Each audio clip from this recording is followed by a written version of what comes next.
Chicago, 2011. A cop is murdered. Police and prosecutors swear they have the trigger man. He swears he didn't do it. How far will each side go to prove they're right? Like it's just one bombshell after another, where you're like, what? The story of a PlayStation, a brain-eating amoeba, and the relentless pursuit of justice.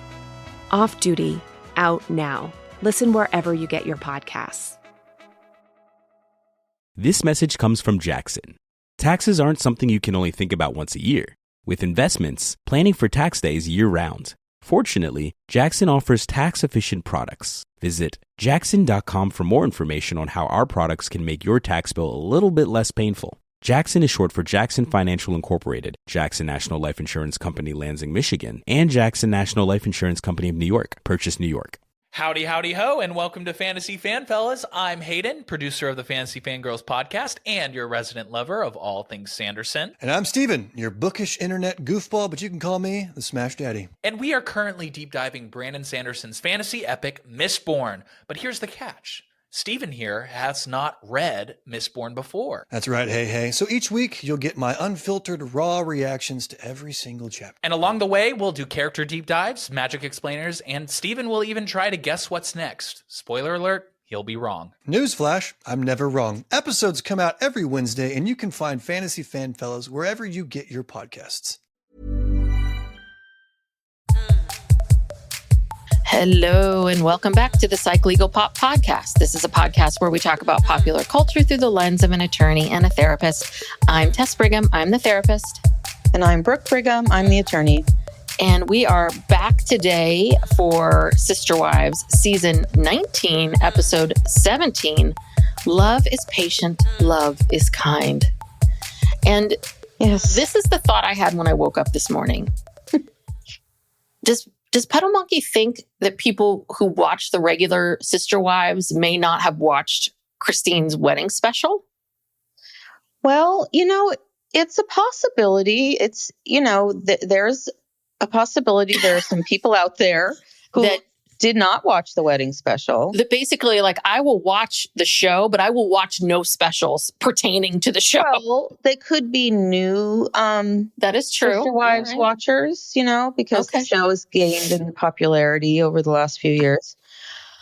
So, I don't know. I mean, I guess they can't just ignore it. Yeah. If we're going through time, we can't just ignore it. And, obviously it's a lot less than we saw in the 2-hour wedding special. And I think there may have even been a few little tidbits that we hadn't seen, but I don't know. I didn't mind it because I did pick up on some things that I hadn't really picked up on before. Okay. So. I didn't mind. I get it. I didn't mind watching it again. And yes, it's not as much as before. And I was thinking about, I wonder how long they discussed this, the production company. Should we include it? Should we not? How much should we include? Mm-hmm. But it's just, there's a little bit of this, okay, so we are really just going to watch this again. It's not even in flashback form or anything. It's like, okay. But I get it. Doing it. It's continuity and it makes sense. And you can't keep talking about Christine's wedding and not show the wedding. Mm-hmm. But then, and I don't know, maybe because she wanted to release pictures and stuff, they were like, well, we can't wait till, January of 2025.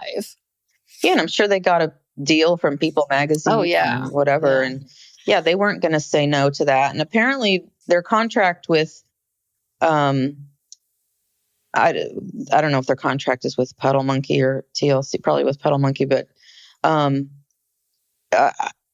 didn't have anything in their contract that would address this, like a competing, sort of like a non-competition type clause where, you can't shop this anywhere else or take this anywhere else. Like TLC owns the rights to it, but I don't know. Apparently not. No, I guess not. But anyway, that was my first thought as I woke up this morning. So much is happening in the world, but that's my one concern. It is an important concern. I wonder what they're thinking, but I mean, it starts, it's Christine's wedding and we get Kody who, is all upset. He's like, I saw Christine's wedding invite at someone's house. McKelty. Was that a preview? That's not how it started. It's not? Well, I thought he started by ranting about how he's been voted off the island. Oh. And these people aren't safe emotionally. Have I lost my mind? That's what Robyn said. Oh, okay. Sorry. Then you go, because apparently I've lost my mind. Well, I think, you know how they do that coming up, you know, previous. Maybe I got confused. I think that was in the coming up part of it. But the actual episode itself starts with Christine getting ready. Okay. At that same, really skip some things. Okay. Well, it is. No, it's confusing the way they cut these things, but yeah, they're back at the whatever that rental house is, where they had the little beauty run through. But this is the day of their.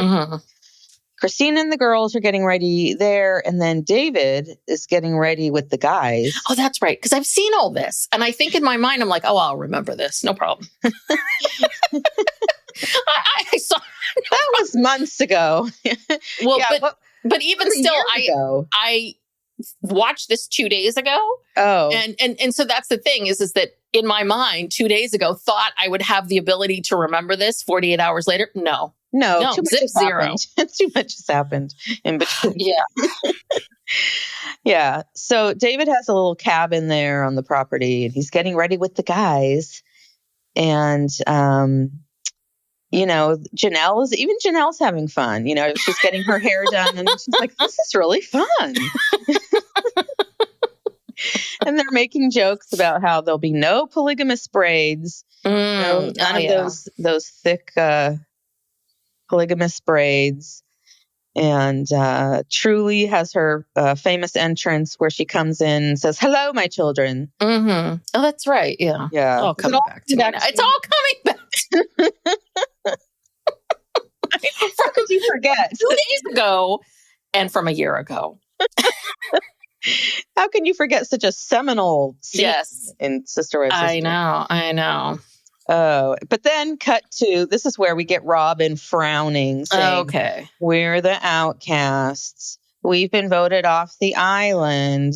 The family experience is not safe emotionally. So here's my question. God. So it sounds like what's been happening is Kody's been feeding all this stuff to Robyn, right? About their place in the family. Because Robyn has a story, which is, we got kicked off the island. Nobody wants to be with us. No one likes us. Mm-hmm. Like, we're not cool, you know?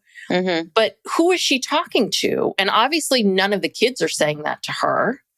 So it's almost like I feel like Kody's coming in and telling her, like, feeding all of this to her. She's using this in her brain and running, you know, working it all up and then feeding that to her kids.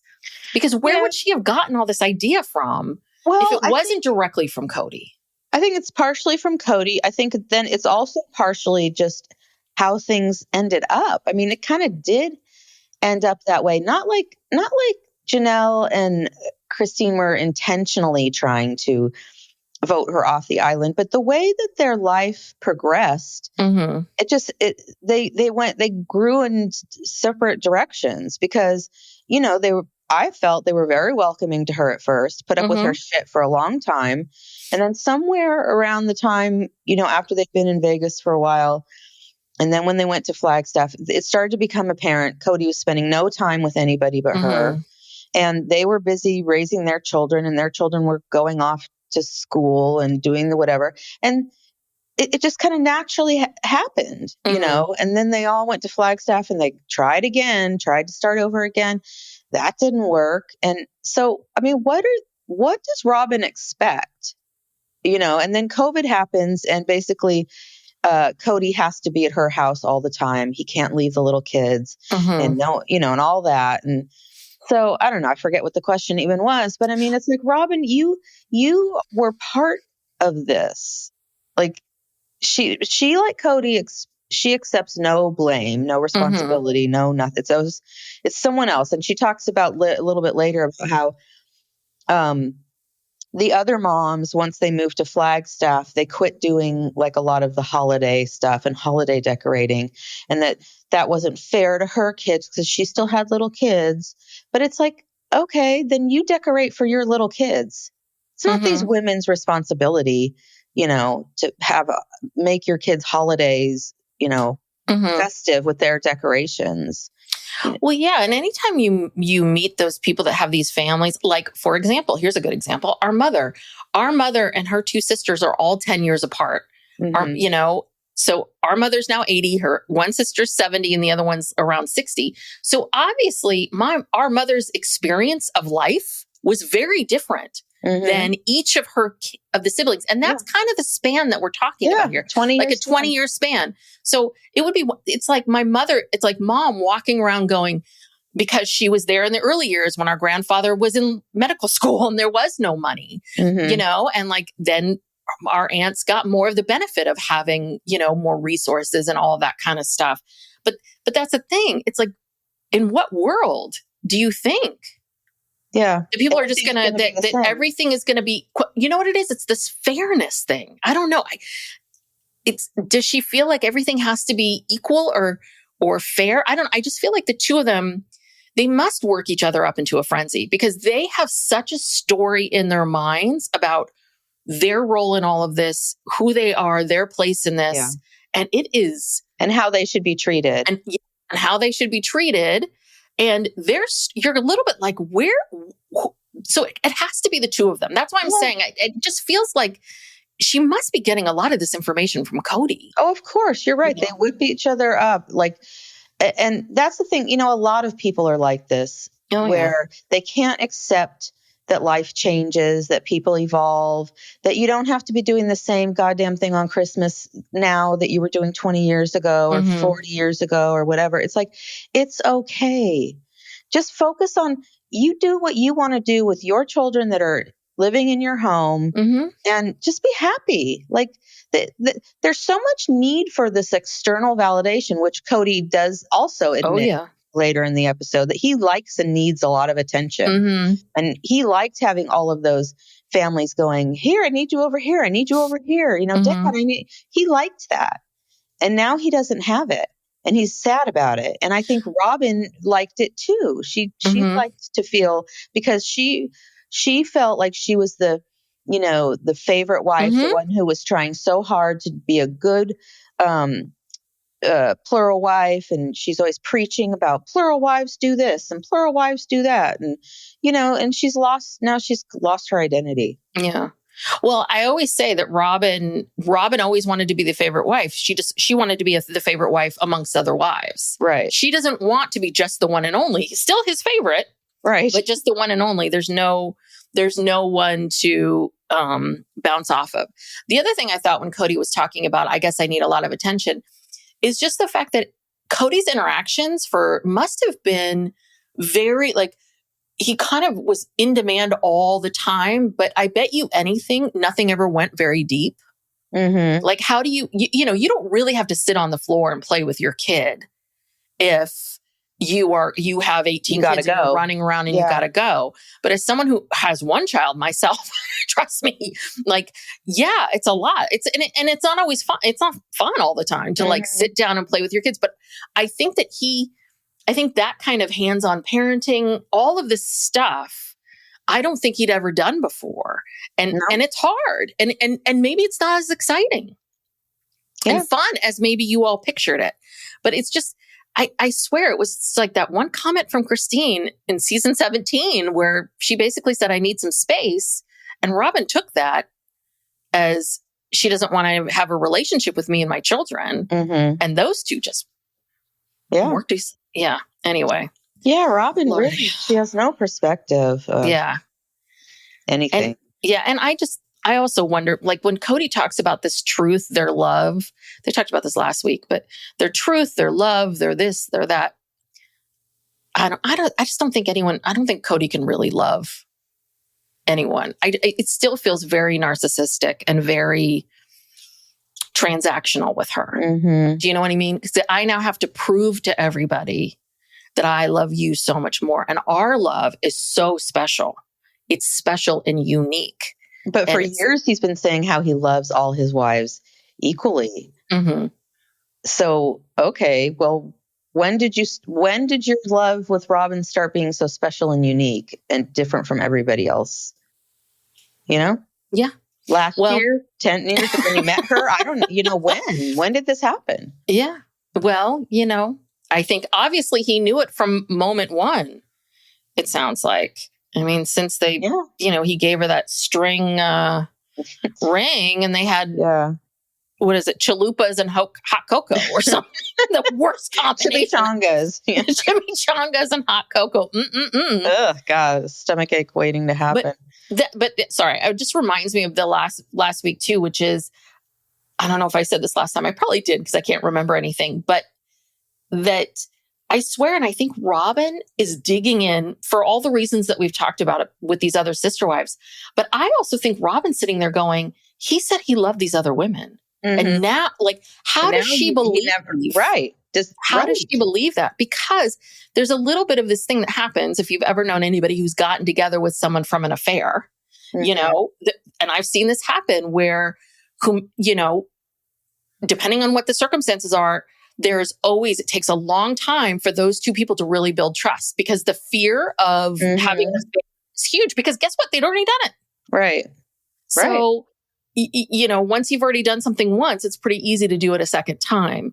Yeah, I think Kody and Robyn are both scared. I think he's scared that she's going to leave him too. Because she's verbalized that, you're not the same. This isn't fun anymore. You're taking this all out on me. And then she's scared that he's going to do what he did to the rest of them and all the stuff with I never loved you and, and publicly humiliate her. Yeah. So not good. Really, despite, his proclaiming his special love for her last week, things are not good here. No. As we'll see coming up with the tree cutting. Oh, God. I really want to get an arborist on the show. I truly wish I could get someone on the show that could help us and explain to us. Because I am not a professional in any way, shape, or form. I don't know what he was doing. It was disastrous. It looked very unsafe. Yes, talk about unsafe. Very unsafe. Yeah. Well, all right. Well, you keep going because your notes seem to be better than mine. Okay. Well, so now we're back at the wedding with the guys in the guys' cabin. So Corbin, who is David's son-in-law, is going to be the officiant. And Christine's instructions to him were to make it short, to make sure to express his love for them, and talk about finding love later in life. So that's Corbin's job. Hayden and Caleb and Mitch are all doing some weird shaving rituals. They were doing a dry shave out in the parking lot. And Mitch carries a straight razor. Yeah, that's a little scary. Well, and the funny part is Mitch has this raging beard and crazy hair. When exactly and where exactly are you using that straight razor, Mitch? I think he's obviously using it on other people because he seems to know what he's doing. He really has embraced, what's that bespoke, that sort of, it's kind of, it came and went, but it was sort of in the teens, men with beards and shaving and starting all of these barbershops where there's whiskey and the fancy shaving, and these guys with the mustaches and all of that. That was a thing for a while. And I feel like Mitch was really into it, but now it's over. Yeah, he's gone through a lot with his hair. He's had it, all different lengths and the beard. And, now he seems to be back to for a while, he was a little more groomed. But anyway, he saved the day. Thank goodness. And I think that was it for that scene. And then we go back to Kody in the tree, or we start with Kody in the tree. And as you said, I don't think this is how you cut down a tree. I don't know. But I also have to say, our father, who is not some outdoorsman, but he's a he can Wall do a lot Street of that lawyer. stuff. I've Yeah. seen him cut a tree down with a chainsaw without a problem, without incident. Maybe not this big of a tree, but I think that Kody should not be. I don't think he had the right equipment and the right whatever to be cutting down a tree like that. And then Robyn says that he cut down a tree earlier and it hit the house and caused roof damage. Oh, I missed that. Did you watch this episode? I did watch the episode. I did. I swear I take it all in, but I'm also like writing notes and looking, and I'm also thinking the whole time about like, I'm thinking in my head, like, Kody. I'm analyzing Kody, like, what is wrong with this person? But yeah, it's just like, I get that they wanted to chop down the tree, but they wanted to chop down the tree to make a better view. Yeah, okay. Get a better view of the mountain. But there were many trees that were blocking the mountain. Mm-hmm. It's like, did you at all analyze if this was the best tree?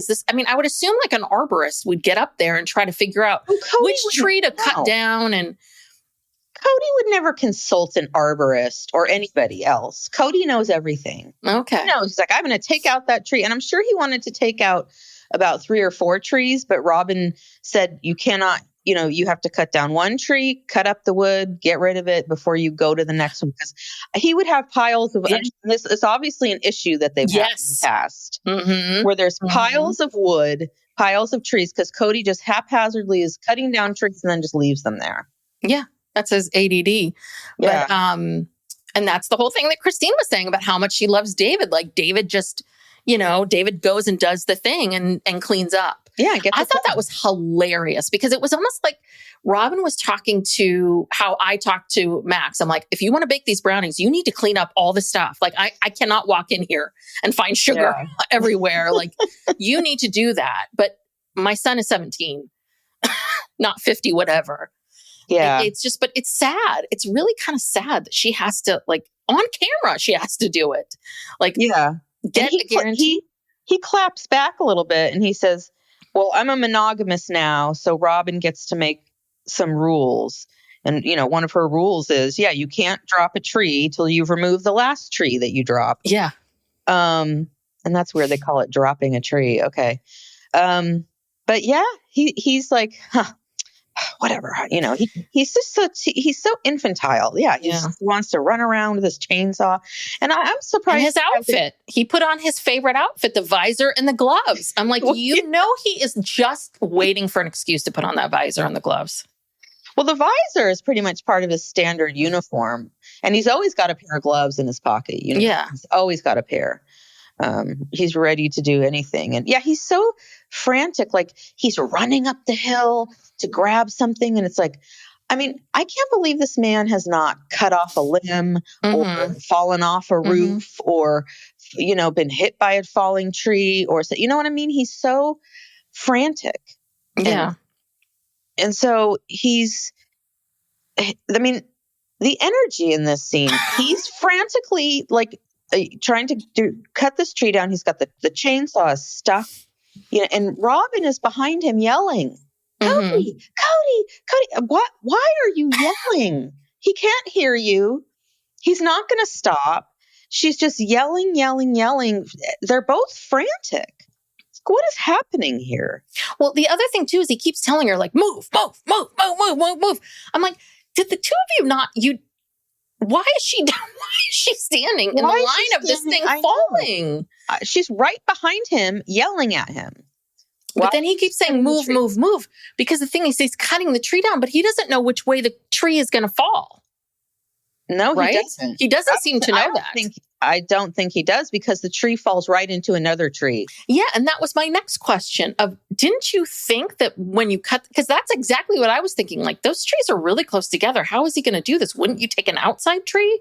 And then, that's so bizarre. That's blocking his view. He's got to get rid of that tree. Yeah. Okay. At all costs. And then this is my next question, which is, he cut the tree down to go into the forest with the other trees. But if he had cut the opposite way, the tree, I think, would go down on this land. Was that a road down there? Or maybe that was the path up to the driveway? maybe, but it looked like the road or the okay. I guess then I couldn't do it that way. Okay, I was like, why? Well, that would have been to the clear space. That would have been bad too. You cut the tree down and it falls. It could have fallen in several different directions, and then the road is blocked.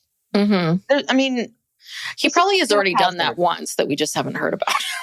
Well, so he knows. Oh, I can't cut in that direction anymore. Well, yeah, he's cut down at least 1,000 trees. Yes, but you never know it. But the way no, that he's handling this situation, I mean, it's frantic and dangerous. I mean, I'm kind of with Robyn a little bit. Like, he's throwing this chain around the tree that he could come back and hit him in the face or something. You know what I mean?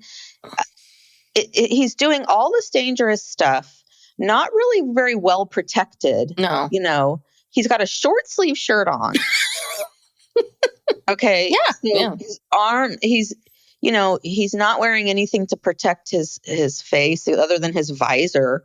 I mean, not even some goggles or, protect your eyes, like something. Mm-hmm. Again, I think even our dad knows that. He would probably put some goggles. No, our father does not own goggles. That wouldn't look. That would never ever happen. But he'd put on a long sleeve shirt. Yeah, I guess so. I don't. Just the whole thing seems so bizarre. It's almost like they showed up. The camera showed up at his house, and he's like, "I don't know what to do today. We're not doing anything." He's like, "I guess I could cut down that tree Robyn keeps bugging me about." And then he just, here I go. Because he didn't seem all that well prepared. No. And again, let's think about this. We're cutting down this massive tree. Now, anyone who's watched professional tree cutters cut down a tree knows they wear a helmet. Again, they wear goggles. They wear protective gear. You know what I mean? It's like, this is so crazy. Well, and also a lot of times they will climb up the tree to cut down the top. That's what you do. You start at the top and go down. They will come down and do that. Yeah. So this whole tree isn't coming down. Exactly. There was that huge eucalyptus tree in the lot across from me that was cut down, I don't know, a year or more ago. And I watched them do that. It took them days. And it was, they climbed, because it was huge. It had all these branches, way bigger than Kody's tree. But yeah, they scale up to the top and they go from the top down. And it's a very methodical process. And you have to be careful because you can fucking die. Yeah. And branches and huge branches can come down and damage property. So I don't know why. I don't know why I'm so disturbed by this tree thing, but I am. I'm so glad everyone tuned in for Tree Talk. Tree Talk. Tree Talk. I could go on next week. Bushes. I don't know how to trim. Anyway. Well, and Robyn is acknowledging that because Kody, for some reason, he is a little spooked. Like, he's not quite. He gets all freaked out about the chainsaw getting stuck, and Robyn said, and then he says, "I'm so nervous. I'm shaking." And it's like, okay, well, maybe you shouldn't be doing this. Maybe you should stop. And Robyn says it could be divorce, it could be COVID, or dropping a tree on the house, but he's scared. Okay, COVID? What? Okay, dropping a tree on the house, yes, that's a legitimate fear in this moment, okay? The divorce? Okay. I mean, that happened quite a while ago, and don't tell me he's sad about Meri just leaving. And then COVID. What does COVID have to do with, this is a couple years after COVID. Well, but the other part of it too is she's acting like, oh my God, can you believe all this stuff that Kody has endured in the last tree, COVID, these divorces. And it's like, slow down, Robyn.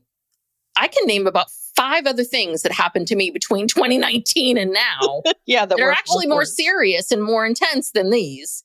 It's like, everyone's life is complicated. Everyone has stuff going on. Again, I just don't think that that ADD, like watching him, it's really hard. And because I have a number of clients who have partners who have ADD, and I just hear the stories. I mean, when you're unmedicated, it's exhausting for the partner. It really is. The stop and start of projects and never getting anything done and being frozen and then being frantic and then all of it. It's exhausting. And I think that's part of what's killing Robyn slowly and surely is that I think she's getting all of it. Yeah. It's ADD all day with him. Mm-hmm. Yeah. You know, it's and like, he's not going off anywhere and working at a job every day. So he's home with her. It's a lot, I'm sure. Yeah. Well, that was interesting. All right. Then we go back to the wedding. Still getting ready. Mm-hmm. Maddie is getting her hair done. She's getting very emotional. She starts crying. She says she loves David. She's just so happy for Christine. And then we get a scene. I wish we would have had more of this, but it was Maddie, Caleb, and Hunter all talking. And it was very short. It was just Maddie said that it's sad that the other family is not there and that there's animosity and problems, but that, you know, everybody loves David and his family. And why is that the only clip we get of them? I don't know. Hello. I don't know. All they were willing to say? Maybe. I mean, because we didn't hear anything from Hunter. I think Hunter said a little bit. Hunter did speak, and he said a little bit more. I don't know if I wrote down. Caleb didn't talk that much. Not much. He just sort of agreed. It was an agreement. But yeah, and Hunter just kind of echoed the same sentiment. And he's a little emotional. It seemed like he was maybe going to crack up a little bit and cry. But yeah, that's probably just too hard for them to really talk about. I mean, God, we know Maddie is completely estranged from him. Mm-hmm. I don't know about Hunter. Are you sure? Yeah. I don't know where everybody's at, but yeah, I mean, I think they're trying to be politically correct by just not just saying, you know, family's disconnected. That's it. But yeah. It is emotional. And this is where we get this whole thing about security, feeling secure in your marriage. And Meri's already started some of her worthying up because she talks about the security comes from you. She didn't realize that in the beginning of their marriage. And this is one of these issues with these plural marriages. And I think it's so interesting and why they will always fail. In some ways, plural marriage would work when you hit 50 or 60. Honestly, if someone came to me and said, you know, you have to share this husband, I'd be like, okay, great. You know, like, okay. Less work for me. Yeah, less work for me, less to do. But this is the other part of it too, is you are not emotionally mature enough at 16, 17, 20, 18, 19, whenever it is even 30, I would say. Yeah. You know, honestly, the emotional maturity that it takes to be able to really recognize what Meri's recognizing, that like, oh, this wasn't about, I focused too much on Kody. I needed to focus on myself. And like all of those realizations, that's the part that's really hard about watching this. It's like, they're all realizing it now at 50 something. They're like getting it now. Like, oh, wait a second. This was never my fault. This was never like, all right. Oh, okay, wait. This is when you should start marrying off down, you know, at this point, not then. And I think there's this other part where I feel like it feels like there's a lot of self-hatred, a lot of, you know, low self-worth that they're each having to kind of like battle against for 20, 30 years. Yeah. Well, that's the thing. They've been set up for failure by this religion. Yeah. You know, it's like this religion tells you that you should be able to do this. This is natural. You know, Kody always talks about how polygamy is natural. And so it's like, no, it's not, clearly. Not with human beings anyway. So they set you up. And remember Melanie and Corey were saying that, you know, they're taught that you're supposed to suffer here on earth. And yeah, you're not going to get the kind of love and attention, whatever. You suffer here on earth in this lifestyle so that you then go to your kingdom of heaven forever and then you'll be happy. So yeah, that's what they're told. And that's just not natural or normal. And yeah. And there's no there is no 18-year-old or even 25, like there's no, that is going to have the emotional maturity and the emotional intelligence to be able to do this. No. Hence why, right? Like, you know, people who run successful companies tend to be older. I mean, there is something, and you don't know it until you're older. You really don't until you reach this age of like, and I say this to my clients. I said, a lot of this stuff I'm telling you, I'm not saying it because I'm a genius or anything. I said, it's just because I've lived it and I just know. That's it. So anyway, I really, I mean, when Meri was talking about this, I was like, God, you guys really have had to dig yourself out, because don't forget 13 years ago, Meri's husband came to her and said, you've made my life miserable for 20 years. Mm-hmm. So, I mean, this is kind of the stuff they've been enduring. Yeah, anyway. No, it is. It's really sad, and all the time that was wasted. You know, obviously they had a family and they have children together, and that's, you know, that's great. And then of course the kids wouldn't be here if they hadn't come together, but it just seems like a lot of human suffering.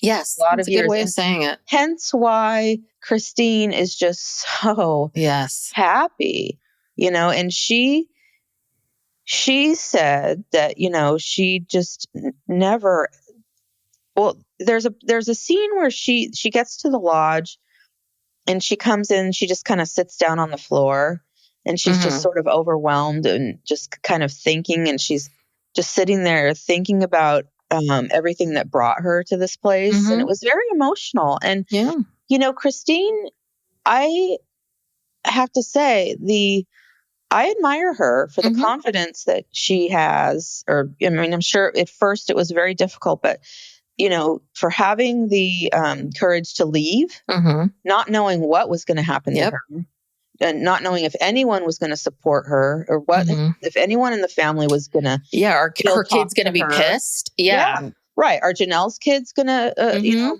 abandon her? She didn't know what was going to happen. She took this huge risk. Yeah, she didn't know how it would be for her own children. She literally, you know, had to start over. She had the courage to get out there and start dating right away. That's huge. I mean, Meri's and Janelle are not running out dating. And I don't think that Janelle would be in the place that she is if Christine hadn't have left. I think Janelle's, obviously a lot of the Janelle stuff is about her boys and the COVID stuff. I absolutely think it's part of that. But again, I think that I think it all happened at the same time. I think it was like Christine, you know, COVID, she'd been feeling this way. She sees Christine leave and she's like, oh, wait, I can go.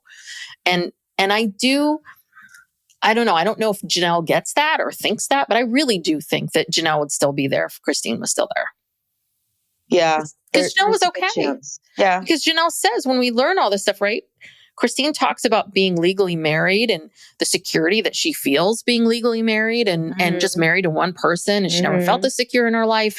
But Janelle comes in and she's like, you know, I learned not to compare. And, you know, you got to learn who you are. And I'm like, that's great. You seem to be able to maybe, Janelle, like you have the personality for this lifestyle. Like maybe you would be able to do this if you had a different situation, if Robyn never entered into the picture. Yeah, because I don't feel like Janelle had the kind of jealousy that Meri and Christine did. But what she was pissed about was Robyn, that Robyn was taking all these resources. Yes, because they're finite. She was taking the finite resources. She was influencing Kody too much. You know, she could see through all of that. That's why she, you know, didn't like it. She wasn't jealous that, you know, she's sleeping with her husband or anything. So yeah, I mean, but also too, I think that Janelle is not as tough as she pretends to be. I think she needs to soften her, you know, kind of open herself up a little bit more to possibilities. Well, we all know now that she's not the genius financial person that we all thought she was. No. I mean, and that she was the one, you know, deciding all these things, that it was really Kody all along. So, yeah, that was a shocker. Yeah, it was. They built her that way. Psych Legal Pop. We'll be back after these messages. Chicago, 2011. A cop is murdered. Police and prosecutors swear they have the trigger man. He swears he didn't do it. How far will each side go to prove they're right? Like it's just one bombshell after another, where you're like, what? The story of a PlayStation, a brain-eating amoeba, and the relentless pursuit of justice. Off Duty, out now. Listen wherever you get your podcasts. Hi, this is Hannah Burner from Giggly Squad. Have you ever put on a bra that makes you feel like a goddess? Prepare to be obsessed with the Dream Angels Wicked Bra from Victoria's Secret, the iconic brand behind the world's most comfortable bras. And I only wear the most comfortable bras. The bestseller features an innovative sling for perfect lift without padding, and the fit is chef's kiss. Awaken your inner goddess with new colors and super femme lace embroidery. Find out why this bra has thousands of 5-star reviews and counting. Shop it in stores and online at victoriasecret.com. Is the next scene the one where we get Kody and Robyn together? Yeah, where they're being interviewed. Yeah, this I thought was so weird. I because we saw this in the wedding special, but we're sitting down with Kody and Robyn, like sitting on the log that he just finally cut down, and they're sitting there and they're being interviewed. And Kody starts by saying, "Well, Christine made an accusation," and before he could even finish the sentence, Robyn grabs him and says, "Aren't we just so happy for them? Don't we just want Christine to be happy?" And I thought that was a weird scene back then when I watched this a year ago. And I still think it's odd. I can't tell if Robyn was if she was genuinely trying to just get Kody off the topic. Like, where are you going with this? Right. Or is he going to start ranting? And that's a little bit like, ooh, this is not a good look. So I got to control this narrative with him. Oh yeah, she knew because he started a rant that she's heard 20 times before. Yes. And this is where he starts out by saying that, he saw Christine's wedding announcement at his sister's house, which I don't believe. I'm sure someone in the family told him. Mm-hmm. He was still, I think, good with McKelty at this point. But yeah, no, Robyn knew he was going to go into a rant. Mm-hmm.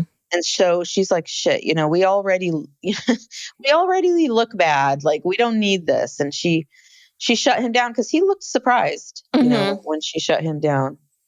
Yeah. And that was wise of her to do that. Yeah. But, maybe that's what she's figured out, how to shut him up at home. She's like, oh, God damn it. I'll just let him have sex with me. Just shut him up. I don't want to hear this accusation. But this is when he gets into this whole thing of, it's a whole different world, my life with Robyn and the kids. It's kind, it's pleasant, it's beautiful. Like, I love how he always has to make all these words like, it's wonderful, it's simple, it's beautiful. It's like Trump. Yeah. But big, beautiful, whatever. And then he goes into this, I think I need a lot of attention. And it's weird not to get so much attention. But honestly, I think it's the attention. And I also think that the thing that made you interesting, Kody, is now gone. You really liked being a polygamist because you could be different. And you loved going out into the world, into situations and telling people you're a polygamist. Mm-hmm. You enjoyed it. You all claim that you didn't, but you enjoyed it. So the thing that makes you interesting is gone. I mean, you're still on this reality show, but yeah, that's what he's really upset about. And that his life is kind of basic. Yeah, I mean, I hate to tell you, married guy. Yeah, he's a basic B, and that's it. Like, espresso martinis and mimosas and brunch and whatever else makes you basic. I mean, it's yeah. But here's what but also he's in a lot of pain. You can tell, even though he tries to act all cool and whatever. Because then he says that, his children will always be his children. The door is always open to them. They have to come through the door. Mm-hmm. I'm going to be holding a hand out, but I'm going to be holding this hand, meaning Robyn's, that's next to me, and I'm not letting go. And then he says, I will not cut off Robyn to have a relationship with my children. And there's two things wrong with this last sentence. Mm-hmm. I will not cut off Robyn. No one has asked him to cut off Robyn. Mm-hmm. This is a story that he's made up in his head. Yeah. That his children hate her, making him choose between them and her. All they said was, because he demanded to Gabe and Garrison that they apologize to her. Mm-hmm. And all they said was, apologize for what? Yeah. We didn't do anything wrong. There's no need to apologize. And he took that one thing and then conflated it into all of his children are making him choose between them and Robyn. Mm-hmm. That's delusional. Yeah. Number one. And then number two, I don't know. There's really nobody. I can't imagine anyone in this world that I would choose over my child. I mean, that to me is just, it's very sad. Well, but I do wonder, I think this is the big difference between men and women. I think women will always, for the most part, I'm not saying across the board, but not I do 100%. 100%. But I think we've seen this in our own lives. Like from what I've seen, a lot of women, mothers always choose their children. Mm-hmm. And I don't know, it's because we gave birth to them, or if, there's that the chemicals. I don't know. I don't know why, but you see a lot more men being willing to end relationships with kids because of women. Yeah. Well, I just think, women, I think, are just better, smarter, better, can see the big picture, can see what's important. Mm-hmm. But there's a lot of men who are willing to do that and don't think they're really doing anything wrong. Yeah. Because Kody doesn't think he's doing anything wrong. He sees it as they're doing this to me because they don't like Robyn. Mm-hmm. That's just not true. Well, but at the same time, also, it's like, I love Robyn, so you have to love Robyn. Right. And there's a little bit of like, anytime you bring someone into a family, like if you get married and you bring your partner into the family, it's a little bit like, listen, you have to be nice and cordial, but you don't have to like that person. You didn't choose that person. Right. You don't have to become best friends with them. And that's the thing is that he gets into that narcissistic, us versus them. You're either with me or against me. There's no in between. And that's the problem with Kody, is there is no in between with these things. Mm-hmm. He cannot see the shades of gray of any of this. No. And he can't really get that. And the part that really bugged me was much more of the door is open. So he thinks he's being really like so kind and caring. Like the door is open and I'm going to reach out my hand. And it's like, no, leave your house, walk outside the door and walk to your kid's house. That's the problem. Make a move. Yeah. Make a move. Do something. And then he always claims that he called. I called Gabe. I called it. Well, that's not enough. Like a phone call is not enough to repair this. You need to call Gabe and say, Gabe, I really need to talk to you. When can we meet? I want to talk to you. And then come prepared to really talk. Yeah. And hear his side, be open. Yeah. It's going to take a lot more than some random fucking phone call and then just leaving a message or something. It's like, that's meaningless. Yeah. You have to reach out affirmatively and say, I want to talk about this. I want to heal this with you. When can we get together and talk? Mm-hmm. Yeah. God. God, do we have to do everything? Yes. Pretty much. All right. Then we go back to Moab. And we see the ceremony again. Yes. I forgot that Truly was the ring bearer. Yeah, she was so cute. And I have to say, I've heard other people on other podcasts kind of give Christine shit about her dress, that it was didn't fit. And because it wasn't tight enough or something. And I want to say, number one, I think what happened was, I think she lost some weight in between the time. Because when she had the wedding dress fitting, it fit much more snug. I think she lost some weight in between there, which brides do. And also, when you're a lady of a certain age, it's not easy. You don't, no, I'm serious. You don't want some tight dress. You want to be comfortable. you want to be, you want to look good, but not trying. So I don't know. I'm like, God, I thought she looked great. I thought the dress. I mean, she looks, she and Janelle both, look so much. I mean, even Meri too. Like the only one that looks worse is Robyn. Yeah. They've all had definitely a glow up for sure. And I thought she looked good. I know that Christine annoys people because of the cheeriness and the happiness. And like, again, she didn't get this. She's never been this happy. She's never been this happy. She's never felt this way before. She's never been, she says it, that someone wants to be with me, that someone's attracted to me. Like, give her that. Give her that. Like, she deserves to have that. And again, I'm sure now they don't make out as much anymore. Like, I think it's all calmed itself down a lot. But I think it's fascinating that both Christine's father, Rex, which we didn't see it so much on this episode, but in the wedding special, that was the best because Rex made it clear he did not like Kody. Yeah. He was really like, and so, but it was just so funny of him talking to her while they're walking down the aisle. Oh, you look great. Isn't this great? Yeah. On the aisle. He's so happy. He loves David. He's a wonderful man. Mm-hmm. Yeah. Rex said something, I think it was at the rehearsal, where he's told Christine that, your life's going to be great with David. And he's like, a lot better than the last 20 years. But even Truly, I forgot about this. Like when Truly gives them the rings and says, and hugs them both and says, you deserve the best, mother. Yeah. Yeah. Guess I what? know. And this is the thing. It's not a coincidence that everybody loves David. Yeah.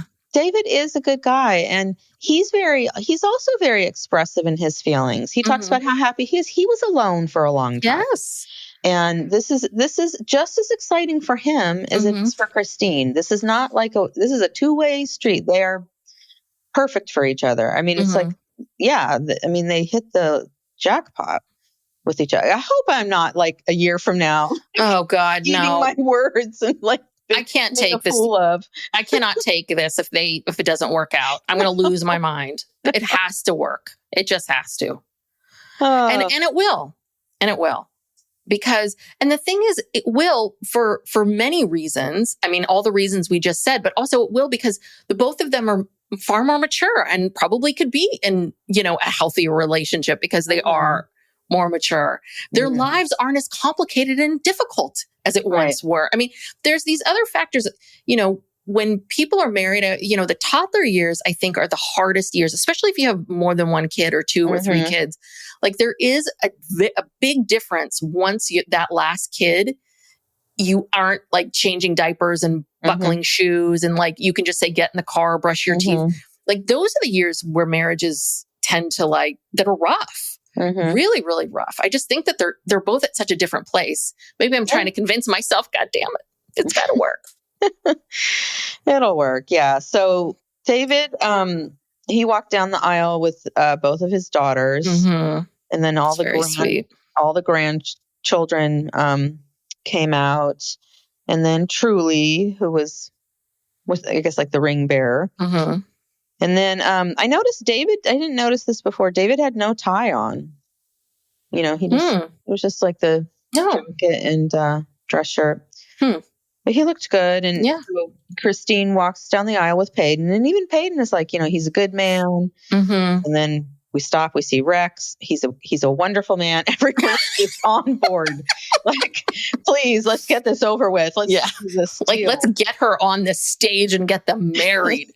Let's lock this in. Yeah. And then Corbin, when he starts talking about what a great guy David is and, how he would, help his neighbors and build a wheelchair ramp for someone who, just came home from the hospital and, just a good guy. See, and I think this is the big difference between him and Kody.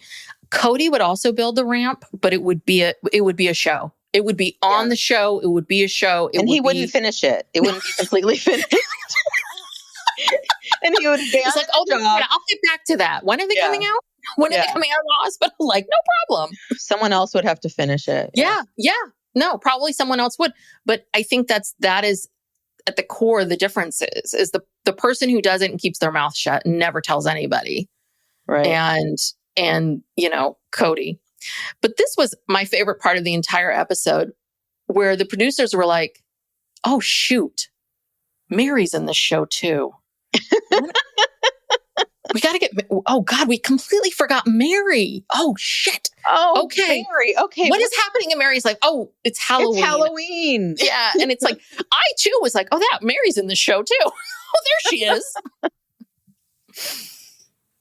Oh, yes. Poor Meri. Yeah. Yeah. So this is the thing. Like, what are they going to do with Meri? Because at this point, she's not interacting with anyone. So Blair and Jen have become her new co-stars, Yeah. Because she has to have someone to talk to. And, I mean, how is this sustainable for, like her being on the show? They're just going to follow her separately and she's just sort of a side character. I don't know. It's so weird. I don't know. I think it's almost going to become like a reality show where, like that sister show, Extreme Sisters, where you just have groups of people that you're following. Yeah. But they don't intersect. Right. Yeah. But they all have something in common, Kody. Yeah. And that's what we're following. How often is Kody really going to be able to interact with anybody? I mean, he's not going to interact with Meri.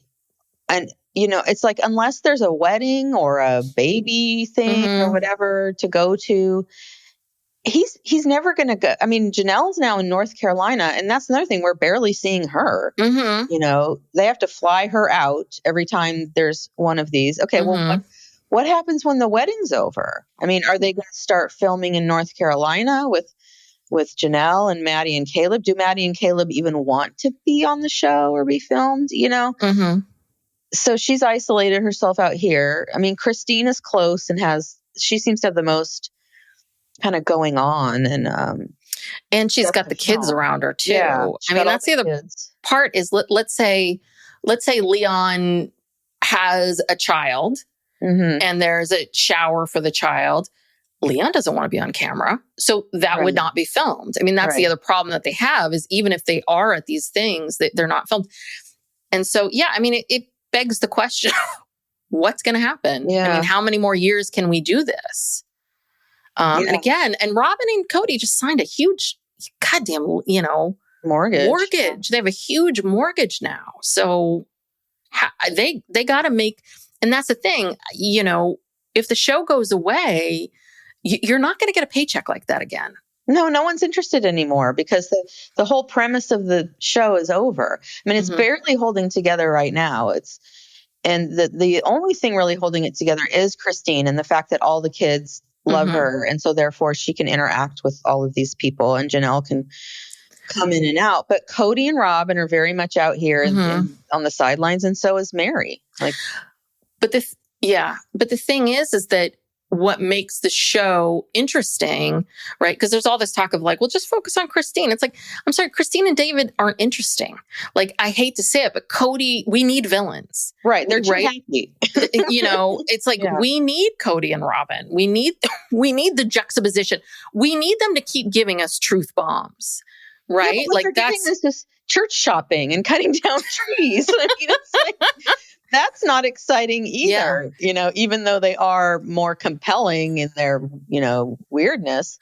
Well, and also people that are, reality TV stars have to be people that cannot keep it together. Do you know what I mean? Like if you're someone who can kind of put on a mask and be a certain person all the time, like how Robyn has this persona, that's not interesting. You have to have a Kody.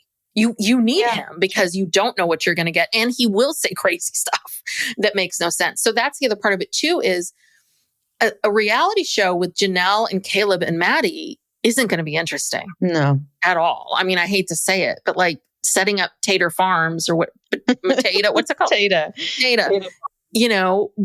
That's not interesting unless you're totally into homesteading. Yeah.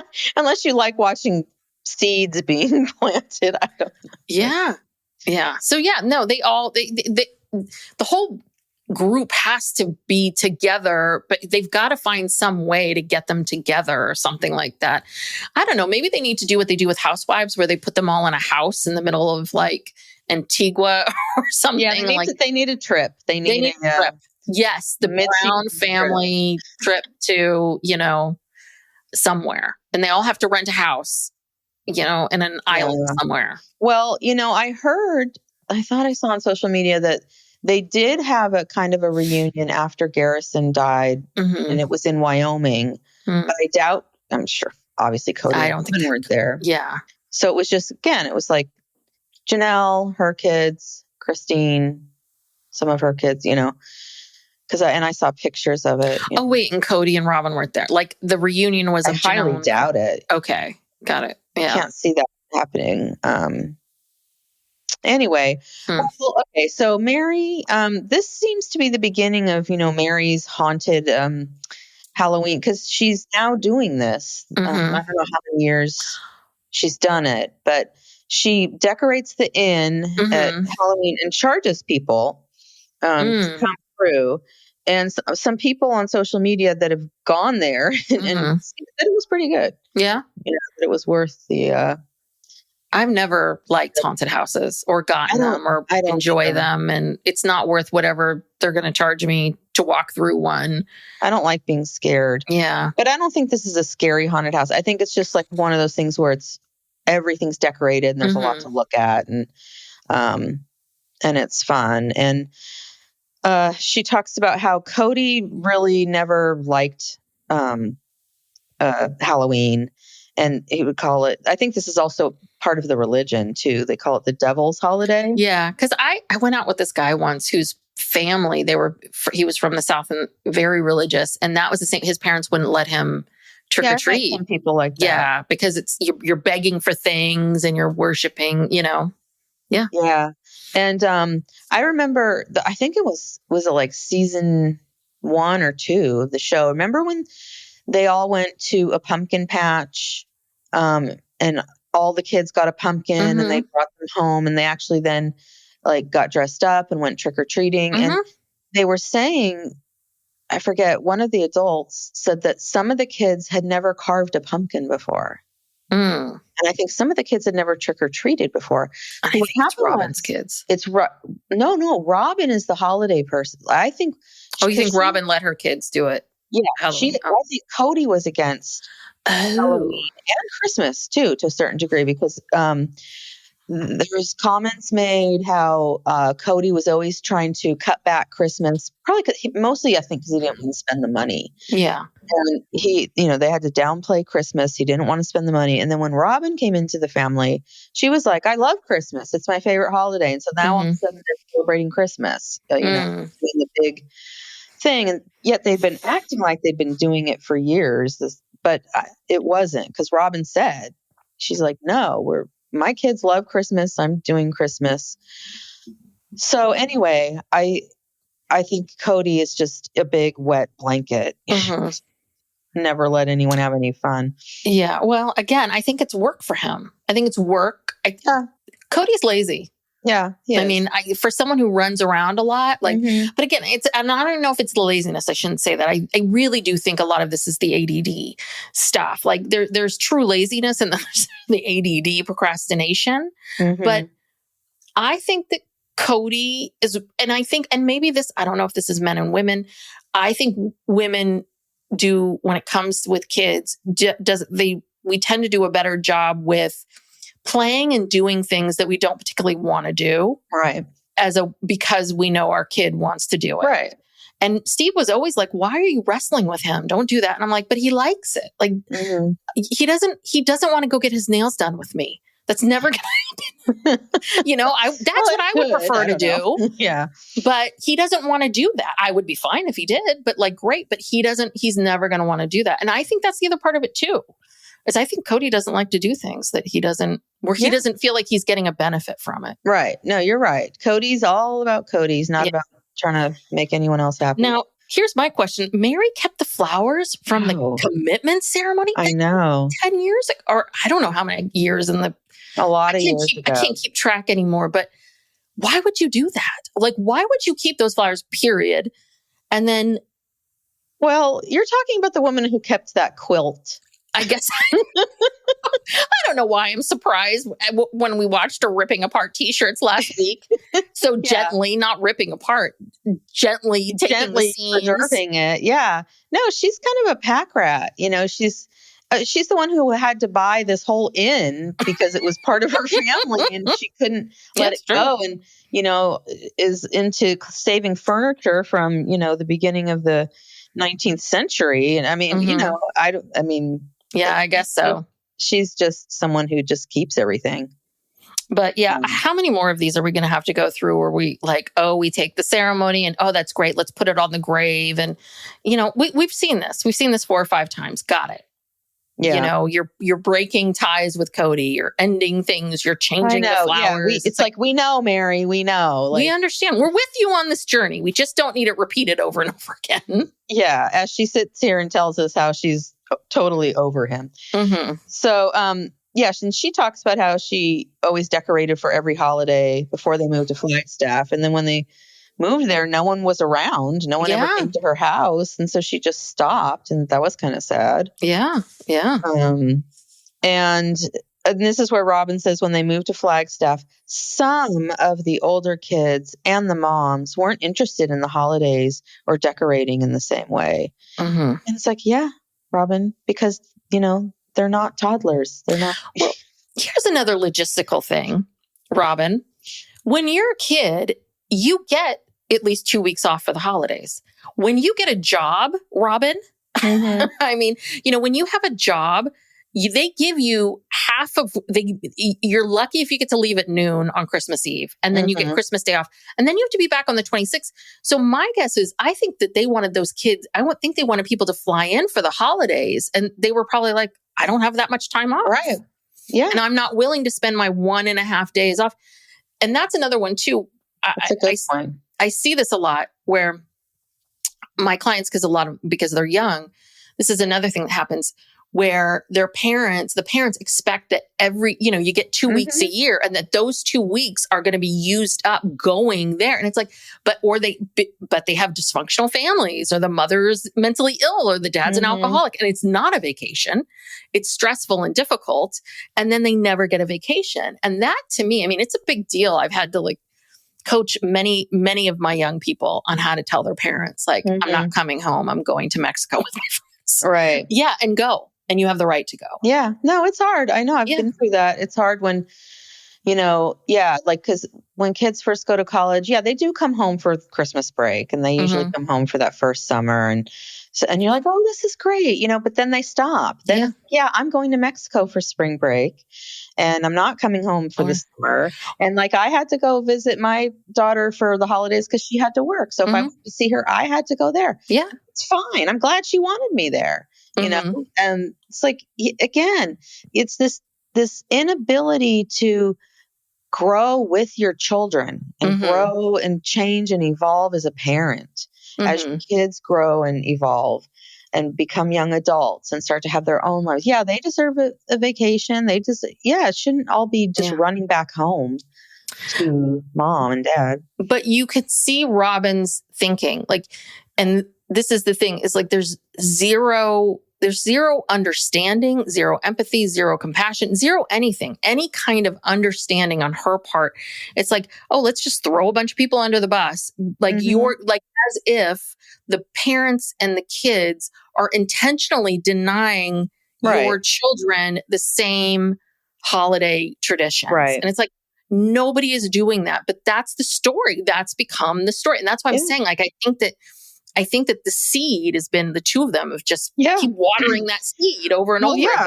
Kody's he's always from day one expected that all his kids were going to come back and live with him, which I don't know where he got that delusional idea. And then, and Robyn expects her kids to have the exact same experience that the older kids had, which, as we discussed, they're not. They're very far apart in age. It's never going to happen. And Robyn doesn't understand how the life works for young adults because she's forcing her young adult children to live at home and won't even let them live in the friggin' dorm. They can't even shop for a church on their own. No. I mean, that's cruel. That is cruel. I highly doubt that they all want to be living in that house. I'm sorry. Brianna is so horny. She wants to be in the dorm. She wants to meet a guy. Yeah. She wants to meet a guy. I mean, she wants out. She wants out. And they won't, someone needs to do an intervention and let them know, you can leave. Yeah, legally, there's nothing keeping you here. Yeah. I mean, really I can't wait for them someday to come out and talk about. Oh God, that's a show I would watch. Oh, yes. I would watch that show. Yeah. Dayton, Aurora, and Brianna, tell all. Going rogue. I want to hear it all.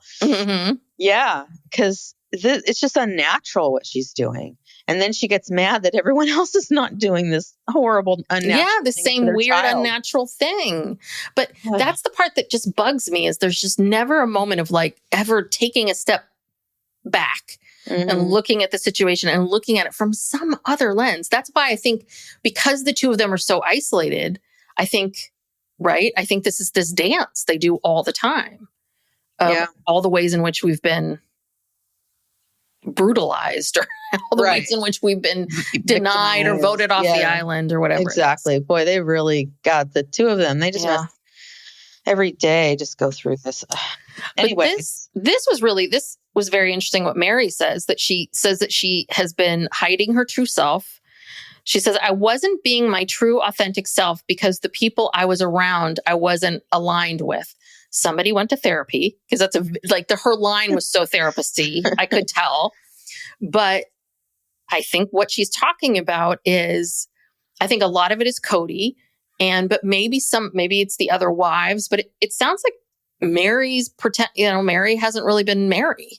That's what she's saying. Yeah. And she's been trying so hard to please Kody all this time. Yeah. I think that Meri, for the most part, is what we're seeing now. I think she is a funny, goofy, silly person. Again, I don't think that her jokes are funny, or I don't love it's not, I wouldn't pick these people as friends, but I really do what we're seeing there. And I guess I wonder why Meri felt like she had to be so serious or contained or something like that. Because that's really what we always saw with Meri, the seriousness. Yeah, and now she's just wacky. Yeah, just wacky with the pumpkin spice everything and resting witch face. I mean, those two. Classics. How excited are they? They're like, they can pull out these graphic tees. Oh, wow. Yeah, so she doesn't know anything about Christine's wedding, and she respects that, she doesn't want to have a relationship with her. Oh, God. We thought we had. Yes, we are 1 hour and 10 minutes into this because we spent 20 minutes talking about trees. We spent a lot of time on the trees. We have got to wrap. Okay, we got to move this along. We just have to briefly talk about the reception, and then I think the show is over. Yes. Okay. So poor David, he threw his back out. Oh, I didn't know that. Yeah. Earlier that day. So the whole dancing thing, because they had clearly, practiced a dance, their first dance they're going to do. But he made it. He did it. Kody, of course, has FOMO because, he thinks he invented dancing. He invented the Brown family flash mob, he claims. Mosh pit. Sorry, not flash mob. Yeah. Yeah. No. And there was a flash mob. Yes, there was. God, these people love a flash mob. Especially Christine. She loves a flash mob. So then in a very odd scene, David's friend Jared I remember had a special dance he wanted to do for him. He put David on a chair and kind of walked around him and acted like he was going to do like a stripper type thing. But he didn't actually get on top of David, or anything. But Christine did. Yeah. Because Christine was like, oh, hell no. That's my man. I feel like Jared kind of had an idea, but didn't really flesh it out. Like, Jared, if you're going to do this, go for it. You've got to you've got to have a choreographed dance, and you're going to go for it and then make it short and sweet. I think he was like, I don't think he thought beyond, I'm just going to pretend like I'm a dancer. And then he's like, oh, God, I'm out of moves. And then he looks at Christine. But I actually had to look away during this section because I could not watch this scene again. So bad. I really could. I felt like I was watching my parents, and I just looked. I couldn't. I just couldn't watch. I just couldn't watch her grinding on him. She was I had to look away. grinding on him. Yes. And yes. Making out with him and all of her children and everyone else's children. And everyone is just gathered around, just staring at this. Like, how uncomfortable. I mean, if you couldn't look, have you seen Isabel felt? No, Isabel's so traumatized. No. I was like, I can't see this again. I cannot see this again. And then later, or maybe just after that scene, Christine admits that she drank way too much. It's like, really? I couldn't tell. But this is where she says she had no idea that all of this was ahead of her when she left, and she was so scared about the future. But that's crazy that she knew she needed to leave Kody. She knew that was the one thing she had to do, and that she just had to. She had to, no matter what followed. And my last note is David completes Christine. Yeah, she says she feels complete. Yeah. And I'm very happy for her. I'm very, very happy for her. I really am. All right. Jeez Louise. God. Next time. What's next time? Okay. I have down here, Robyn has agreed to sell Coyote Pass. Oh, yes. Yeah. But then I saw another scene earlier in like the mid-season trailer where Kody was saying, I'm not selling this place or something. Maybe he meant the house. But the other thing too is it seems a little cruel because has anyone told Janelle? Because we hear from Janelle, I think in this episode saying, I don't know. We don't know. Oh, no. We see that in the scenes. So does Janelle thinks Coyote Pass is still happening? That's the thing. What's the sense happening? Well, because we see the scenes from next week and we hear, I thought this was this episode, but scenes for next week where Janelle says, we've paid off Coyote Pass, but I haven't heard anything about what we're doing or what's going on. And then it's like, well, Robyn wants to sell. And so we're going to sell. It's like, are you going to tell anybody else? Yeah. They also said, Meri says she has an attorney. Good. Janelle is, I think she, but here's the thing, Janelle, what did you think was going to happen? Did you really, this man, did you really think that just because you paid off the property, suddenly like things are going to start happening and he's going to cut you a check? He's already told you he doesn't have the money to buy you out. So what, you're just sitting there waiting for your check to come? See, Janelle, I get annoyed with her with this financial stuff. It's like, come on, like get it together. You should know better. And you don't. Well, the other part of it too is okay. And so if she kept saying, well, I don't know what's going on with it. Like, but you don't live out there. You're somewhere else. He's not going to give you an update or a report on the status of him buying her out. That's what she wants. She just wants her money.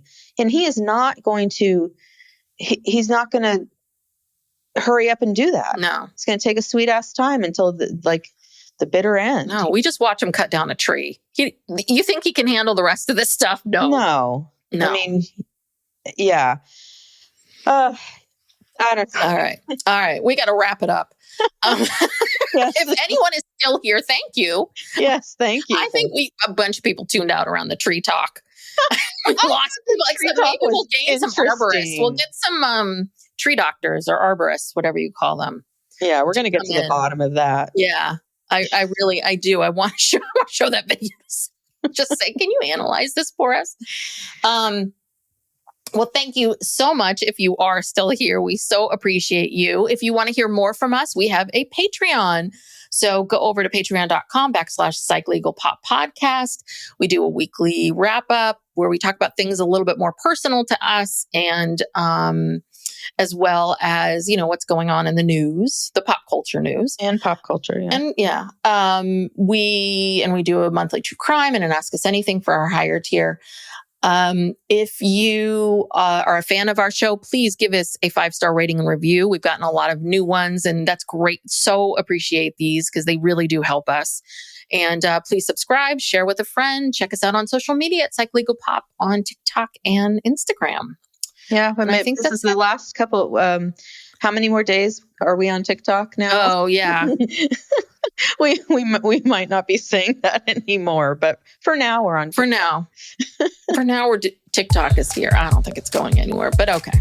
We'll see. We shall see. Okay. But listen, crazier things have happened. That's right. Oh no, that could never happen again.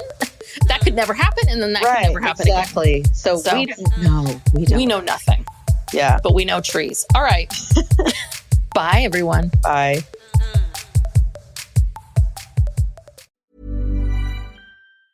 This message comes from Jackson. Taxes aren't something you can only think about once a year.